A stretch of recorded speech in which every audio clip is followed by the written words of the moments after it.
tout est bleu. On ne sait plus où commence l'océan, où finit le ciel.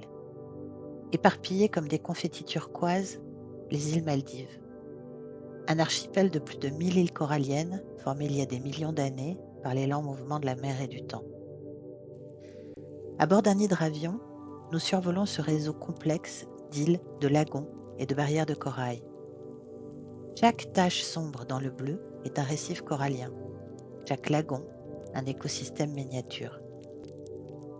Dans cette immensité bleue, on distingue l'atoll d'Ari, un vaste anneau d'îles minuscules, de récifs, de lagons, bordés d'une vie marine exceptionnelle.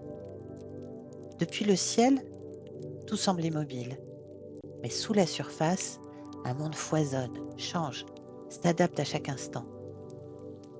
Notre voyage nous mène à Uvaendu, plus connue sous le nom de Lily Beach. Une île minuscule, posée sur un socle calcaire, entourée d'un lagon turquoise. Mais ce n'est qu'une porte d'entrée. Car c'est en passant sous la surface que nous allons découvrir un univers insoupçonné, un monde de couleurs, de formes et de comportements extraordinaires. Au fil de ce documentaire, nous observerons les interactions complexes entre les espèces, des poissons perroquets qui transforment le corail en sable, des poulpes capables de collaborer avec d'autres espèces, des requins au rôle clé dans l'équilibre du récif. Nous assisterons à des scènes de coopération, de camouflage, de rivalité et même de séduction. Car ici, chaque comportement, chaque mouvement a une signification. C'est un monde où la survie repose autant sur l'instinct que sur la coopération.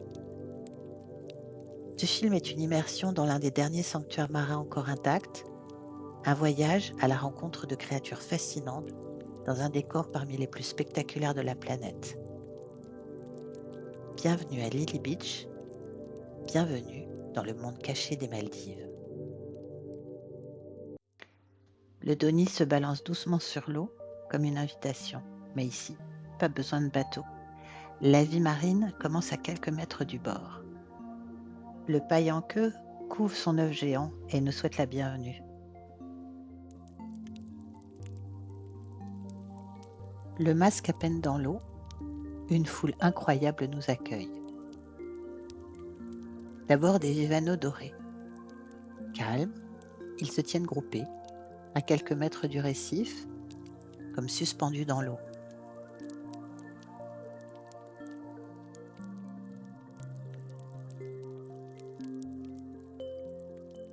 Plus loin, c'est un banc de vivanos, rayé cette fois, qui passe lentement. Et puis tout autour, le récif s'anime. Carangues, perroquets, chromis bleus, sergent-major, chaque espèce occupe sa place, son niveau, son rythme. Mais ici, tout peut changer en une seconde. Soudain, un frémissement, puis un éclair rouge. Les fusiliers surgissent, en masse. Ils volent presque, serrés les uns contre les autres, parfaitement synchrones. Ils changent brusquement de direction, à l'unisson. Ce n'est pas de la panique, c'est un mouvement de défense. La pression vient du dessus. Les carangues bleues sont entrées dans la danse. Elles ne foncent pas encore, elles encerclent, elles testent, elles épuisent, elles isolent. Les fusiliers tiennent bon, pour l'instant, mais la tension est montée d'un cran. Tout s'enchaîne. Les sergents-majors s'en mêlent. Au loin, d'autres espèces se rassemblent. On reconnaît des cochers pyramides, un banc de soupe et une multitude d'alevins à la surface, piégés dans le tumulte.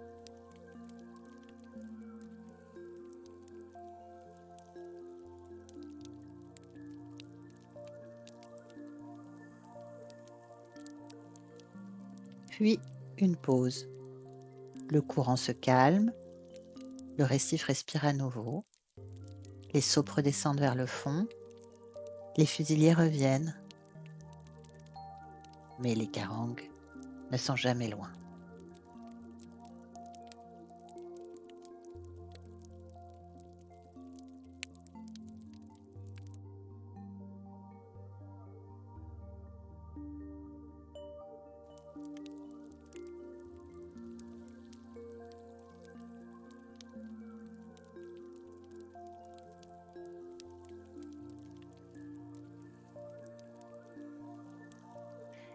Les saupes remontent à la surface. Elles retrouvent un groupe de chromis bleus réfugiés autour d'un gros bloc de corail. À cette profondeur, la lumière du soleil joue avec leurs écailles. Les chromis changent de couleur à chaque mouvement, du bleu au turquoise, du vert au blanc, du blanc au doré. Un spectacle silencieux, vibrant, presque irréel.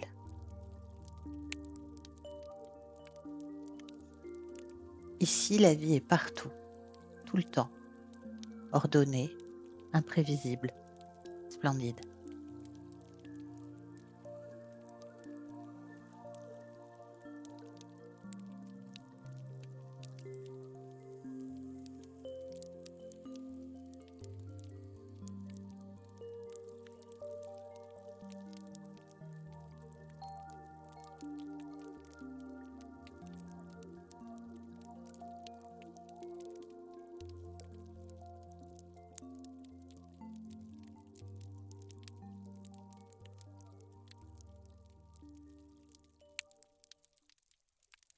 Voici les carangues bleues.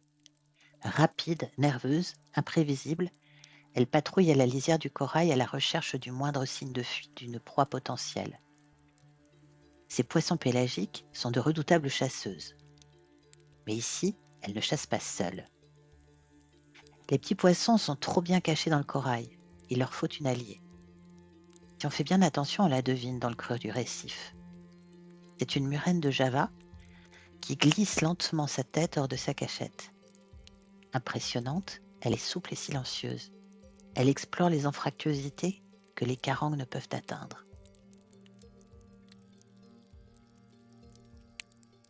Tout près, un mérou semble observer le spectacle. C'est un mérou pintade. Il semble attendre, car ce qui se joue ici, c'est une alliance, aussi surprenante qu'efficace. La murène déloge les proies dissimulées dans les recoins. Les carangues, en embuscade, fondent sur ce qui s'échappe, et le mérou placide et massif intercepte ce que les autres veulent bien laisser passer. Chacun profite de la stratégie de l'autre, sans concertation, mais avec une précision étonnante. Ici, la coopération dépasse les espèces. C'est un pacte tacite, fondé non sur l'intention, mais sur l'instinct et l'efficacité. Et le plus malin garde la meilleure part. Cette fois, c'était sans doute le mérou.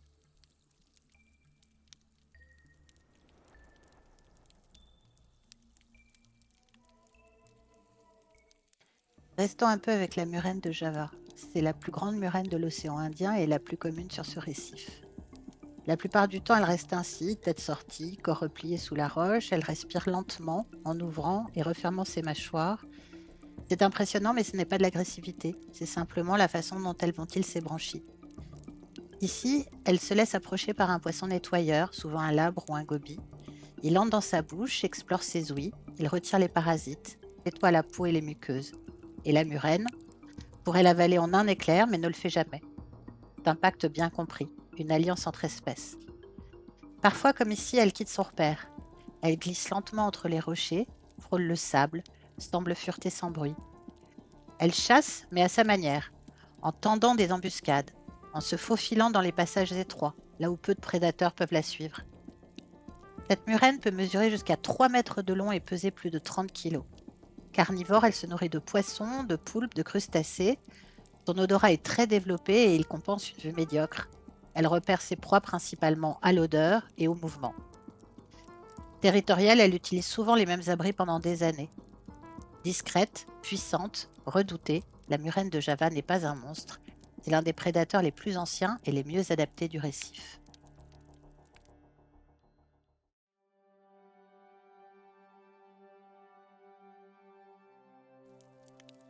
Un peu plus loin, nichée dans les bras ondulants d'une anémone, une petite communauté colorée s'active. Voici le royaume du poisson clown. Ici, des amphiprions clarkis. Les poissons clowns vivent en symbiose avec leur hôte, l'anémone. Les tentacules toxiques pour la plupart des espèces sont pour eux un refuge protecteur. Le poisson clown s'y frotte dès son plus jeune âge, s'imprégnant peu à peu d'un mucus spécial et le rend insensible aux piqûres. À l'abri des prédateurs, il y trouve nourriture, sécurité et une structure sociale très particulière. Car au cœur de cette petite colonie, le groupe est dominé par une seule femelle, la plus grande, la plus puissante. Autour d'elle, un mâle reproducteur, son partenaire. Puis plus bas dans la hiérarchie, de jeunes mâles non reproducteurs plus petits attendent leur tour. C'est la même chose chez tous les poissons clowns, ici des poissons clowns des Maldives ou nigrippes. La femelle règne sans partage. Si elle venait à disparaître, tout le groupe serait bouleversé. Mais la nature a prévu un mécanisme étonnant. Chez le poisson clown, le sexe n'est pas figé. Tous naissent mâles, et si la femelle meurt, le mâle dominant change de sexe. En quelques jours, il devient une femelle à son tour, assumant pleinement le rôle de chef. Ce phénomène, que l'on appelle hermaphrodisme séquentiel, permet à la colonie de rester fonctionnelle. Le nouveau couple reproducteur se forme alors, l'ancien mâle devenu femelle et l'un des jeunes mâles qui grimpe dans la hiérarchie. Mais cette promotion ne va pas sans rivalité. Les jeunes mâles doivent se soumettre, rester discrets, éviter les conflits. Toute tentative de monter en grade prématurée peut être sévèrement réprimée. Le pouvoir se mérite et chaque place dans l'anémone dépend d'un équilibre finement réglé, basé sur la taille, l'âge et la patience. Les comportements d'intimidation servent à maintenir cet ordre. Un simple frémissement, un coup de nageoire et le rappel à la hiérarchie est clair. Ici, aux Maldives, il suffit d'ouvrir les yeux pour que l'aventure commence. Le récif est là, juste là. Depuis la chambre, à travers la baie vitrée, le lagon s'étire à perte de vue. La lumière joue sur l'eau et à tout instant, un mouvement attire le regard. À quelques mètres seulement, la vie sauvage est déjà là. Une règle danse au ras de l'eau, comme si elle volait sur le sable. Puis presque aussitôt, un jeune requin à pointe noire. Curieux, paisible, il longe la terrasse, indifférent à notre présence. Évidemment, l'envie est irrésistible. Il faut plonger. Sous la surface, un autre monde s'ouvre.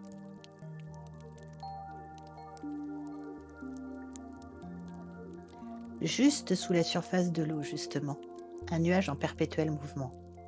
Des milliers d'alevins, des juvéniles à peine plus grands qu'une aiguille, dansent dans la lumière. Leur ballet semble aléatoire, mais chaque mouvement a un sens. La force du groupe, c'est la confusion. Dans cette foule, impossible de viser un seul individu. À la moindre alerte, le banc se contracte, vire, pivote. Cette formation dense et mouvante déroute les prédateurs. Mais le spectacle n'échappe pas à un observateur aguerri. Le mérou élégant, calme et concentré, attend son heure. Il observe, il se redresse, mais trop tard. Le nuage se referme derrière lui et les alevins disparaissent comme un seul être. Il change de poste et tente à nouveau. Cette fois, il anticipe le virage, un éclair et hop! Un des petits poissons est gobé. Dans les eaux du récif, tout est stratégie. L'un joue la foule, l'autre la patience. Chacun sa tactique.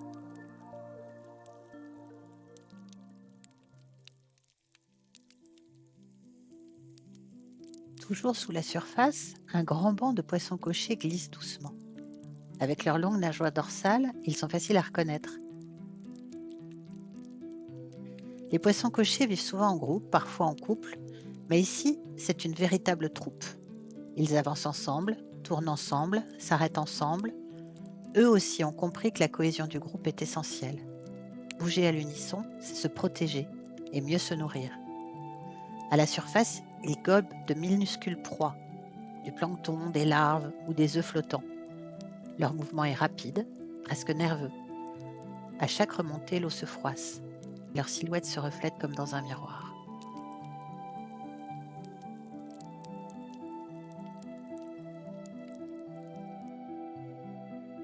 De temps en temps, il faut bien sortir la tête de l'eau. Et c'est là qu'on réalise. Là aussi, le spectacle est saisissant. Le lagon est si calme, si lisse, qu'il reflète le ciel sans presque une ride. À la surface, tout semble paisible, presque immobile. Et pourtant, juste en dessous, la vie fourmille. Quelques minutes hors de l'eau suffisent à nous rappeler pourquoi on est venu ici. Et on ne peut pas rester longtemps loin du récif, c'est impérieux. Tout nous appelle à y retourner.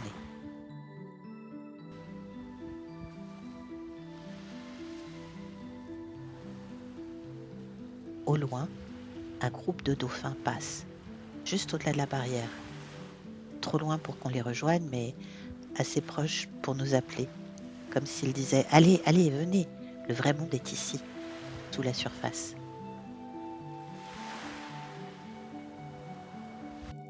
Le monde sous-marin prend parfois des formes impressionnantes, mais ici, le danger est rare et presque jamais on l'attend. La raie manta. On la surnomme le diable des mers, en cause de ses grandes nageoires pectorales en forme d'aile et de ses cornes céphaliques. Mais ce diable est une géante paisible. Filtrant le plancton, elle se nourrit en silence, indifférente à notre présence.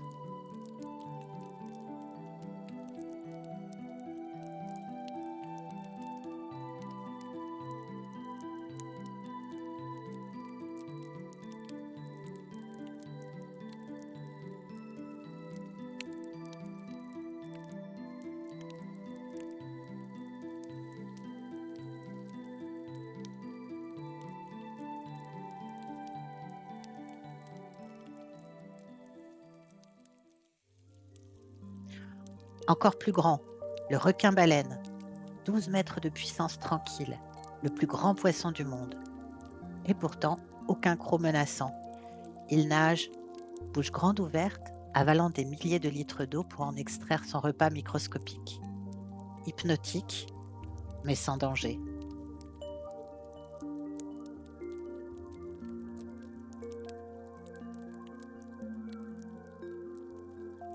Plus loin encore, 3 requins à pointe blanche patrouillent le long du récif. Ils ne chassent pas en plein jour. Ils se déplacent, lentement, élégants. Chez de nombreuses espèces de requins, il n'y a pas de repos possible. Contrairement aux poissons osseux, ils ne possèdent pas de vessie natatoire ni de mécanisme de pompage de l'eau par les branchies. Pour respirer, ils doivent faire circuler l'eau en continu à travers leur bouche. Si le requin s'arrête trop longtemps, il suffoque. Sa vie dépend du courant qu'il crée par sa propre nage. Il a mauvaise réputation, mais ici, eux non plus ne représentent aucun danger pour l'homme. Même le requin à pointe noire, pourtant vif et nerveux, s'éloigne à notre approche. Craintif, il préfère toujours fuir que de faire face. Il a plus peur de nous que nous de lui. Le véritable danger est tout petit, immobile, presque invisible. Voici un poisson-pierre. Parfaitement camouflé, il se fond dans le décor. Il est presque toujours immobile, sauf si on pose la main ou le pied sur lui, ce qui a tout de même peu de chance d'arriver quand on ne touche à rien et que l'on porte des palmes. Ses épines dorsales sont chargées d'un venin extrêmement puissant. Une piqûre peut être très douloureuse, voire mortelle, sans soin rapide. C'est l'un des animaux les plus dangereux du récif et l'un des moins visibles. Mais la vraie frayeur des plongeurs, c'est lui, le baliste titan. Coloré, massif, presque sculptural. En temps normal, il est déjà de nature assez agressive. Mais lorsqu'il protège son nid, c'est une terreur. Sa mâchoire est si puissante qu'il peut broyer le calcaire d'un seul coup. Il mâche littéralement le corail. Pendant la saison de nidification, il devient extrêmement territorial. Il défend un large cône au-dessus de son nid et n'hésite pas à charger tous ceux qui s'y aventurent, y compris les plongeurs. Ses morsures sont redoutables. La douleur est aiguë, immédiate, parfois suivie d'un gonflement, d'échymose ou d'une plaie ouverte suivie d'une brûlure persistante. Car le titan ne se lave pas les dents et en plus de la douleur de la morsure, l'infection est violente. Et c'est souvent lui, plus que n'importe quel requin, qui provoque le plus de frayeur chez les plongeurs.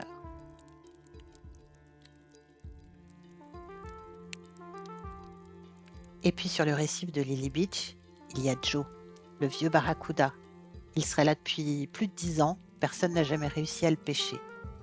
Il pourrait s'attaquer à vous si vous portez quelque chose qui brille, il vous confondrait avec une petite proie. Une petite raigle sort du récif et se dirige vers le large. On dirait qu'elle vole dans l'eau. Un peu plus loin, une raie aigle et une raie léopard nagent côte à côte. Elles sont proches, mais on les distingue facilement. La raie léopard a un dos plus clair, couvert de taches rondes, bien visibles.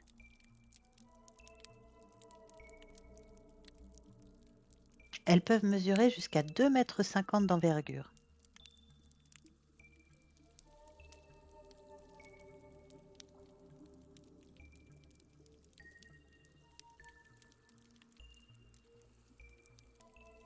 La raie léopard a maintenant rejoint le grand bleu.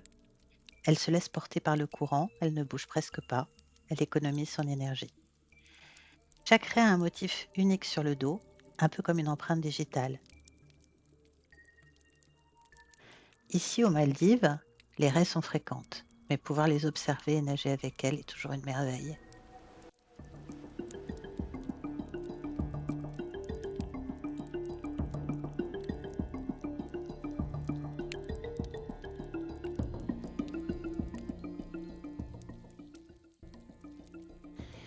La chasse coopérative entre le poulpe et le mérou est un exemple fascinant de collaboration interespèces dans le monde animal. Ce comportement a été filmé et étudié par des biologistes depuis une dizaine d'années, et vous allez pouvoir l'observer ici. C'est une coopération opportuniste basée sur la complémentarité. Le poulpe et le mérou ont des styles de chasse bien différents. Le poulpe est agile et peut explorer les fissures étroites, les trous dans les coraux. Le mérou est rapide et efficace dans les eaux ouvertes, mais il ne peut pas explorer les cachettes. Le plus souvent, c'est le mérou qui prend l'initiative en allant chercher un poulpe, comme on le voit ici. Il effectue un petit signal de recrutement, souvent un mouvement de tête ou une posture spécifique, pour inciter le poulpe à le suivre. Le duo se met alors à chercher des proies, comme des petits poissons. Le poulpe fouille les crevasses et fait sortir les poissons cachés. Le mérou, à l'affût, attrape ceux qui s'enfuient dans l'eau libre. Parfois c'est l'inverse, un poisson caché, en fuyant le mérou, tombe dans les bras du poulpe. Mais ils ne chassent pas au hasard. Ils coordonnent leurs mouvements, parfois avec des signaux visuels. Cela nécessite une forme d'intelligence sociale. Il n'y a pas de partage du butin à proprement dit, mais les deux espèces en tirent un bénéfice. Le taux de succès de leur chasse est plus élevé ensemble que seuls. Le poulpe, qui d'habitude est un champion du mimétisme et du camouflage, vire soudain au bleu.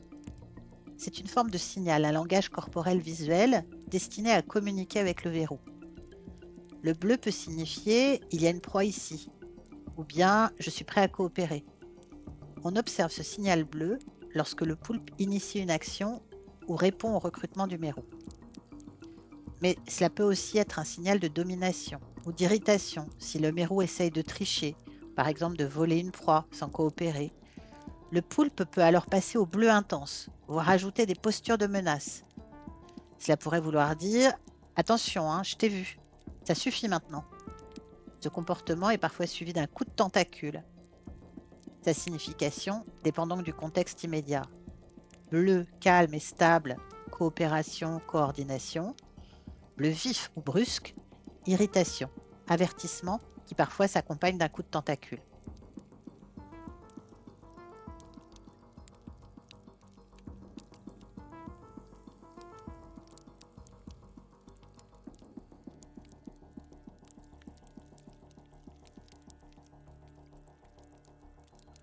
C'est un superbe exemple d'intelligence sociale chez un invertébré, utilisant le langage de la couleur pour dialoguer et collaborer entre espèces. Une interaction rare et remarquablement sophistiquée dans le règne animal. Le poulpe est sans doute l'un des animaux les plus intelligents du monde sous-marin. Il possède 9 cerveaux, 3 cœurs et une étonnante capacité à résoudre des problèmes. Par ses gestes, ses couleurs, il peut même interagir avec l'homme, comme s'il cherchait à établir un dialogue avec nous.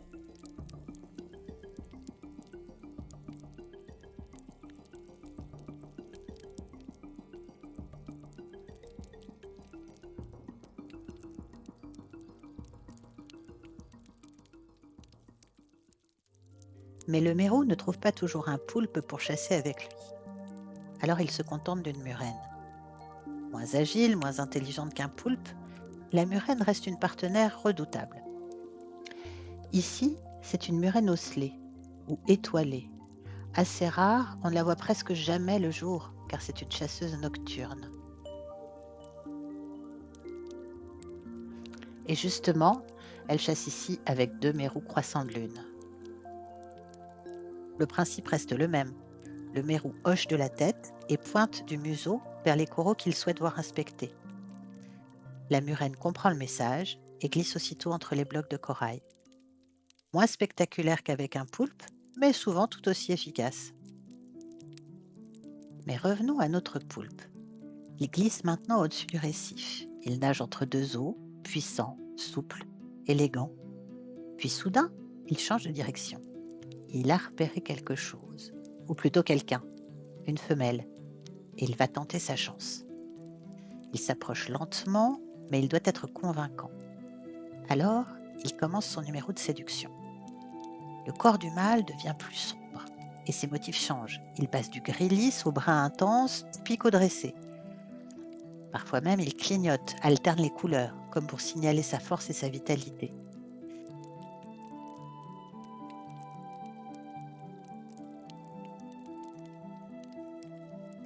Il poursuit la femelle de rocher en rocher, multiplie les effets de texture et de couleur. Tout est dans la démonstration. Lorsque la femelle accepte le contact, les deux poulpes s'installent côte à côte. Lui déploie ses plus belles couleurs, aux tons marrons et blancs, hérissés de petites pointes. Elle, presque immobile, accepte. Puis le mâle glisse doucement son bras sous le ventre de la femelle. Chez le poulpe, la reproduction repose sur ce bras bien particulier. Ce 8e bras du mâle, appelé ectocotyle, est légèrement différent. Il est dépourvu de ventouse à son extrémité et c'est en réalité son organe reproducteur. C'est avec ce bras qu'il dépose un paquet de sperme dans la femelle. Une fois fécondée, la femelle cherchera un abri, une cavité dans le récif. Elle y pondra plusieurs centaines d'œufs qu'elle suspendra soigneusement au plafond et restera sans bouger des semaines durant pour les ventiler et les protéger de tout danger. Mais elle ne se nourrira plus et quand les petits seront prêts à éclore, la mère sera à bout de force et mourra d'épuisement. Le mâle, lui, a fait sa part. Il a l'air assez content de lui.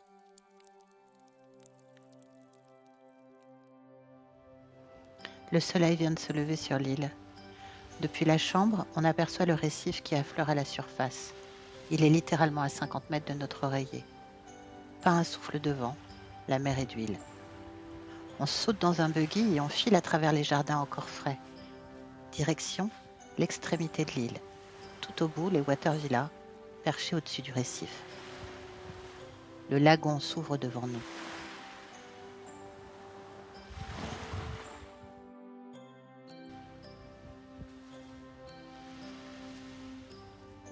L'eau est claire, tiède, c'est l'heure parfaite pour replonger et recommencer l'exploration.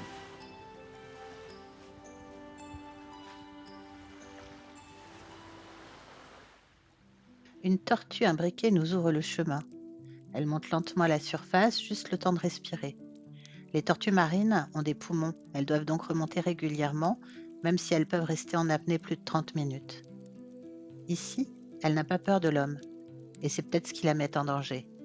Car aux Maldives, l'espèce est menacée, victime de la pollution et du braconnage. Voici l'un des plus grands bâtisseurs de sable des récifs. Ce perroquet dit bicolore, alors qu'il est plutôt multicolore, prouve bien que chez les poissons perroquets, la couleur n'est pas fiable. Un même individu peut changer totalement d'apparence au cours de sa vie. Mâle ou femelle, juvénile, intermédiaire ou adulte, dominant ou dominé. Chaque phase a ses propres couleurs. C'est pourquoi on a longtemps cru qu'il existait bien plus d'espèces qu'en réalité. On recense environ 95 espèces de poissons perroquets dans le monde et aux Maldives, on en croise une dizaine.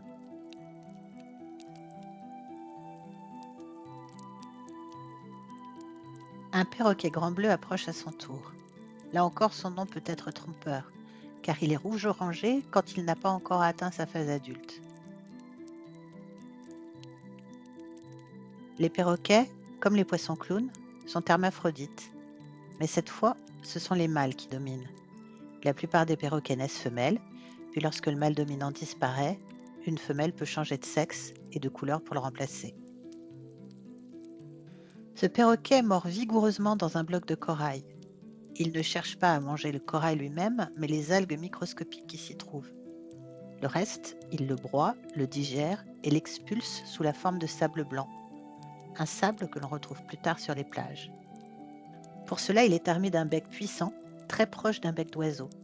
C'est d'ailleurs de là et de ces magnifiques couleurs que vient son nom. Tous ces perroquets viennent pour la même chose, car ici c'est une station de nettoyage. Des labres nettoyeurs s'occupent d'eux. Ils s'activent, picorent, éliminent les parasites. Le poisson, lui, ne bouge plus. On le croirait au spa. Certains ferment les yeux, d'autres changent légèrement de teinte. C'est une interaction symbiotique. Chacun y gagne.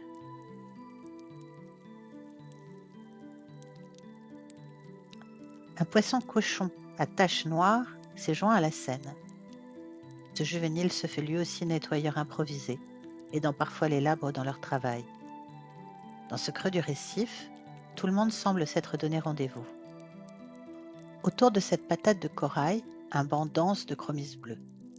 Ce corail est un acropora. Ses fines ramifications sont parfaites pour protéger des prédateurs, carangues, grascasses ou mérous.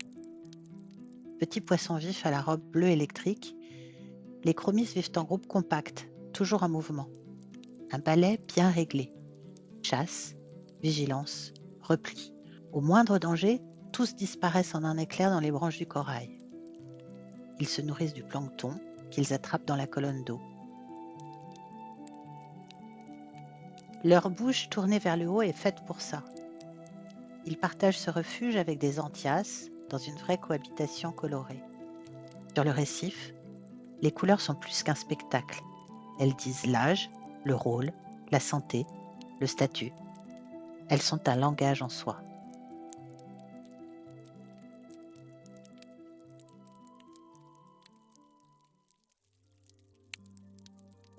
Un balai sombre et dense s'avance lentement au ras du récif. Ce sont des poissons chirurgiens noirs. Des dizaines, parfois des centaines, rassemblés en une troupe compacte. On les appelle chirurgiens à cause de l'épine acérée qu'ils portent de chaque côté de la queue. Une lame tranchante comme un scalpel qu'ils peuvent déployer pour se défendre. Ils avancent d'un bloc, puis soudain, comme une nuée de sauterelles marines, ils s'abattent sur une zone du corail ou un rocher recouvert d'algues. Ils broutent tous ensemble pendant quelques secondes seulement, puis repartent et recommencent plus loin. Au milieu du banc, un chirurgien bleu visiblement agité. Il tente de repousser l'invasion. Il défend un territoire, peut-être même un nid caché dans le corail. Chez cette espèce, les mâles peuvent être très protecteurs, surtout pendant la reproduction.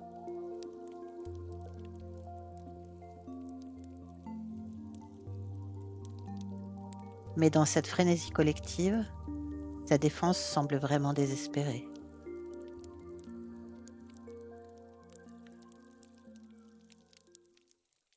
Plus bas, vers le tombant, 3 requins à pointe blanche tournent lentement autour d'un surplomb. Leurs mouvements sont réguliers, presque hypnotiques. Ils pourraient paraître menaçants, mais en réalité, ils dorment. Chez les requins, dormir ne veut pas dire s'arrêter, car ils doivent continuer à faire passer l'eau dans leurs branchies. Alors ils glissent, en veille. Le reste du récif ne semble pas s'en inquiéter. Les poissons nagent autour, indifférents. Un calme étrange, presque irréel, dans ce monde où même les dormeurs doivent rester en mouvement.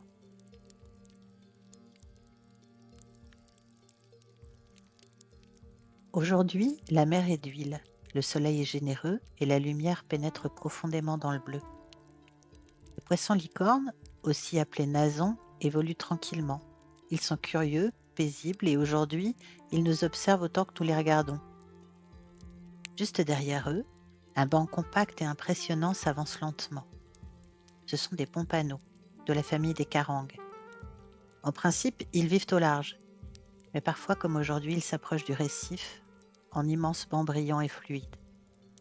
Leur corps plat et argenté reflète la lumière comme des miroirs. Le bleu, c'est l'espace des grands bancs de poissons.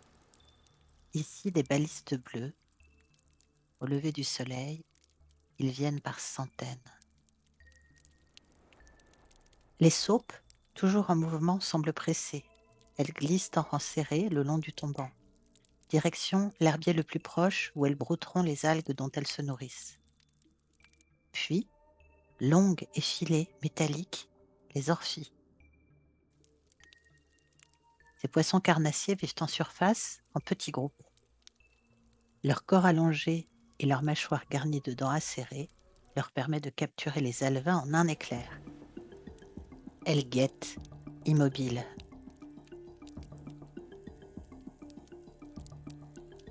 Le requin pointe-noire est un familier du récif, mais il reste toujours très craintif. À peine nous a-t-il repéré qu'il fuit vers le large.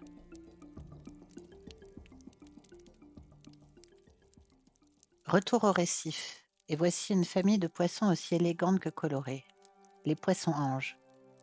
Le premier à se montrer est un joyau, le poisson-ange à masque jaune, une espèce rare qu'on ne trouve que dans une poignée de régions de l'océan Indien. Juste à côté, un autre membre de la famille, le poisson-ange empereur, un adulte dans toute sa splendeur.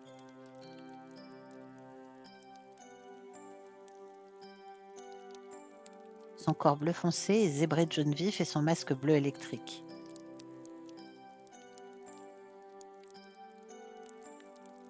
Puis surgit un troisième poisson-ange, au nom tout aussi noble, le poisson-ange duc.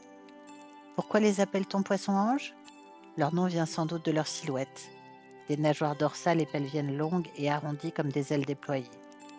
Et leurs noms royaux, empereur, duc, royal, ils viennent simplement de leurs robes majestueuses.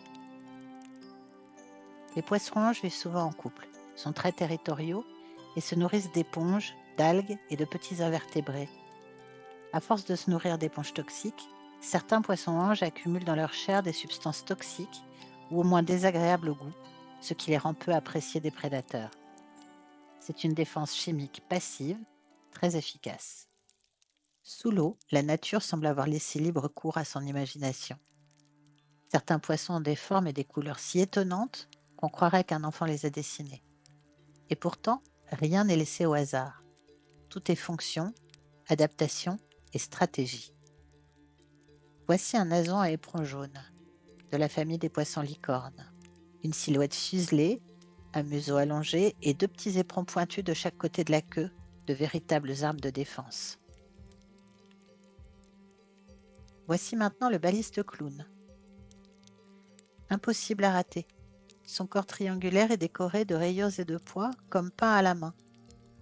Il vit dans les récifs peu profonds et défend férocement son territoire. En période de ponte, il peut charger un plongeur. Un comportement agressif derrière une allure presque comique.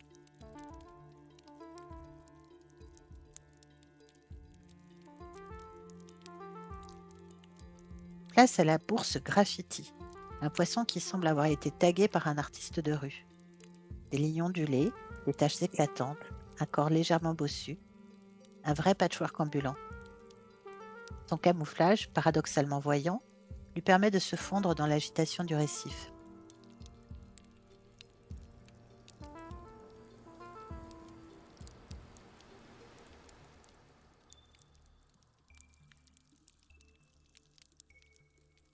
Elle peut changer de teinte en quelques secondes selon la lumière du soleil.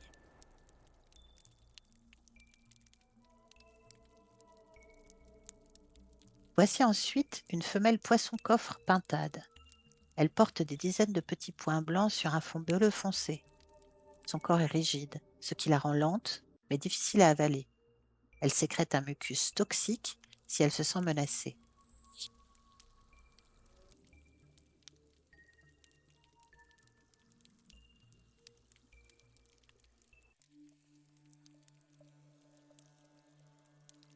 On descend un peu plus et voilà le poisson porc-épic.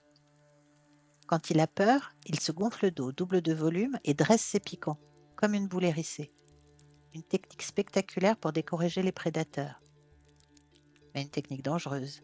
Il meurt souvent d'avoir trop gonflé.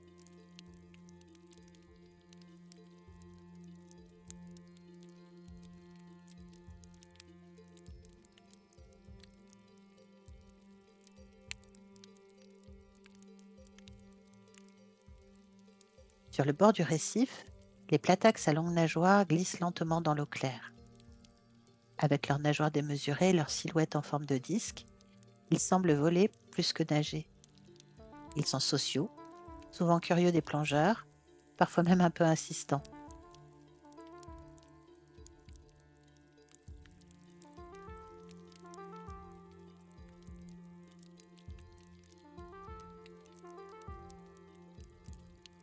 Et puis les idoles morts, l'un des poissons tropicaux les plus reconnaissables. Noir, blanc et jaune, une longue nageoire dorsale en forme de ruban. Son nom viendrait d'une vieille croyance selon laquelle il porterait bonheur.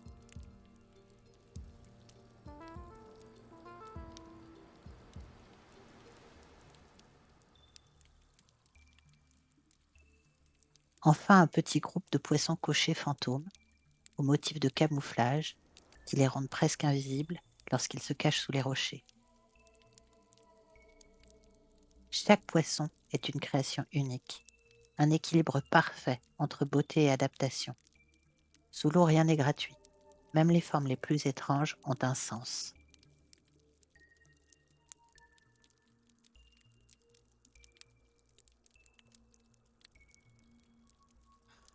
Le monde de l'infiniment petit au fond du lagon n'a rien à envier aux grands bleus ou aux chasses spectaculaires. Ici aussi, les drames, les alliances et les stratégies se jouent, à échelle réduite. Deux Bernard l'ermite face à face, chacun dans sa coquille. Ils donnent l'illusion d'une paisible conversation. Mais sous cette apparente courtoisie, la tension est réelle. Le logement est une ressource rare, et quand l'un convoite la coquille de l'autre, le combat peut être brutal. Le combat a commencé et il sera terrible. Le voilà qui s'agrippe. Il tire son voisin hors de sa coquille. Il le démantibulera patte après patte s'il le faut.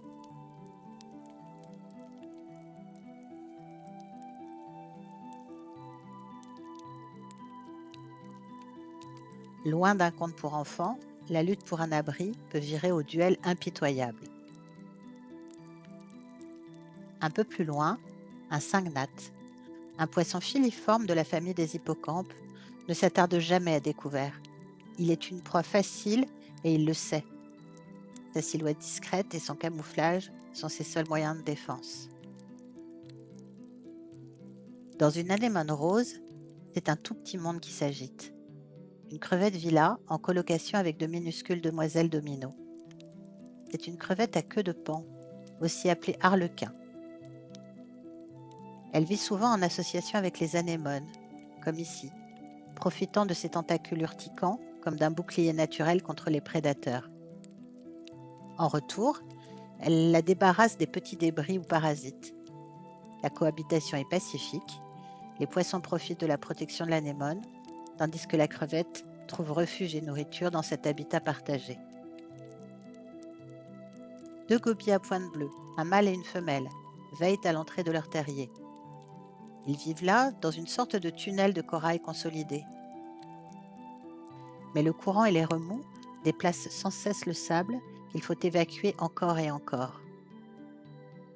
Une tâche interminable.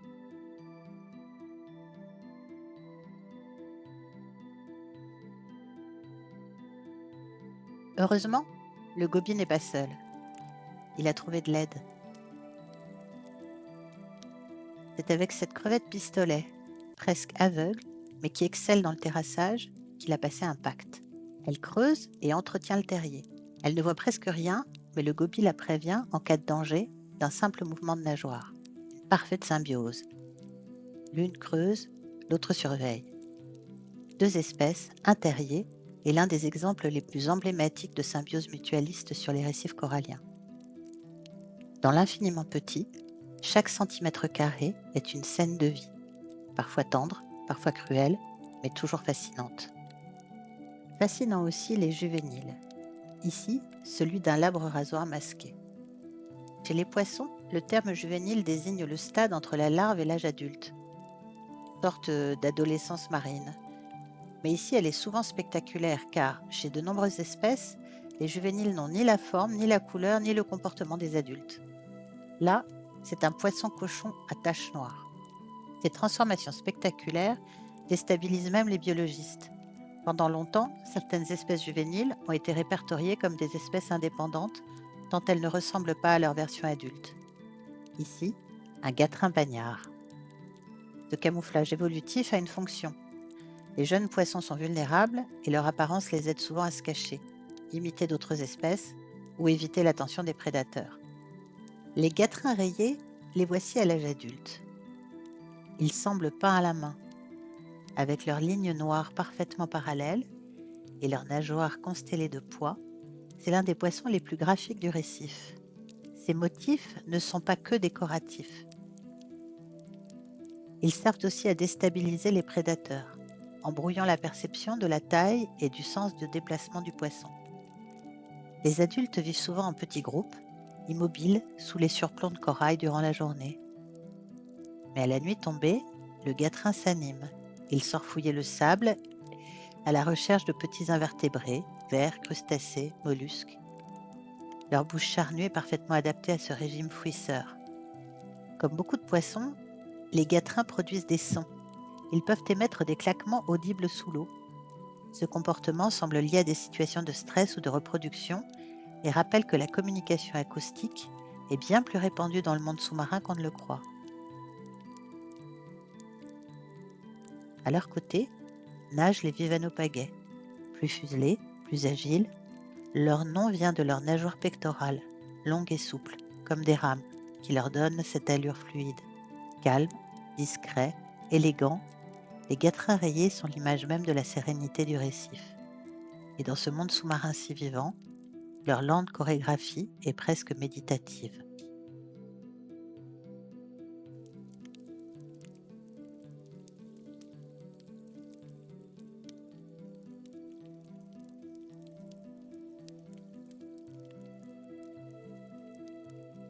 Elles reviennent, comme pour un dernier salut. Les carangues bleues, puissantes et silencieuses, traversent le bleu en nous frôlant presque, comme pour refermer la parenthèse. 10 secondes de grâce, et puis elles s'éloignent déjà.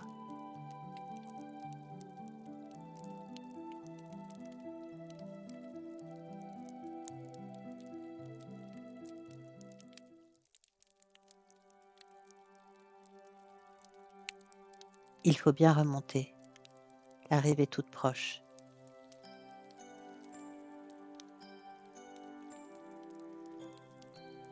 Au-dessus de nos têtes, dans les flamboyants, les chauves-souris géantes s'éveillent déjà.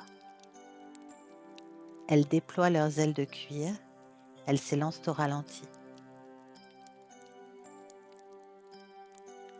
Devant nous, le soleil s'abaisse doucement, il embrase le ciel, peint le lagon de reflets cuivrés. L'eau devient or liquide, puis miroir. Les palmes sèchent, la peau garde la mémoire du sel et du soleil. C'est la fin de l'aventure. La fin, pour cette fois. Il faut refermer la page, reprendre nos ailes et quitter notre île fantastique.